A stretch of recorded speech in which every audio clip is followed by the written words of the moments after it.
One of the sons of the Alexander Rebbe was not a Rebbe. He was a very wealthy businessman who dedicated his life to chesed and mitzvahs. And he had a son, the grandson of the Alexander Rebbe, who eventually became the son-in-law of the Sfas Emes of Gur.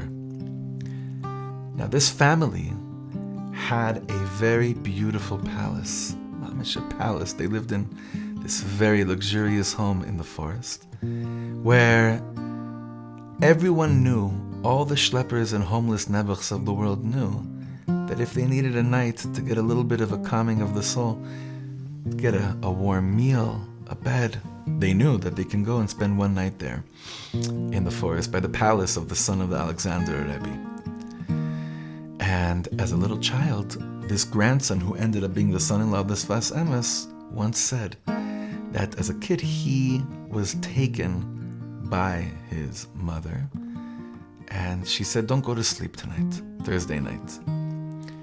And when all the homeless people that were there went to sleep, together with his mother and another helper, they went by everyone's bed and took all their clothes that were torn, that were ripped, and they spent the whole night sewing them back together.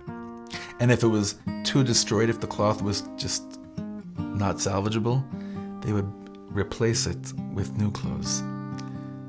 And that's how they spent that whole Erev Shabbos, that whole Thursday night.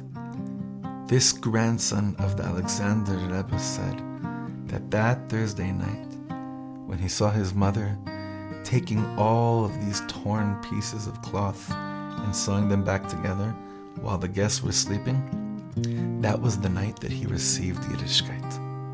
Yes, he learned by the greats. He was the grandson of greats. But that night is what made him into a Yid. Gewalt, do we need a night like this? The truth is, these things happen all the time. We just have to be blessed with the eyes to see the righteous ones who are sewing back together all the broken hearts of today.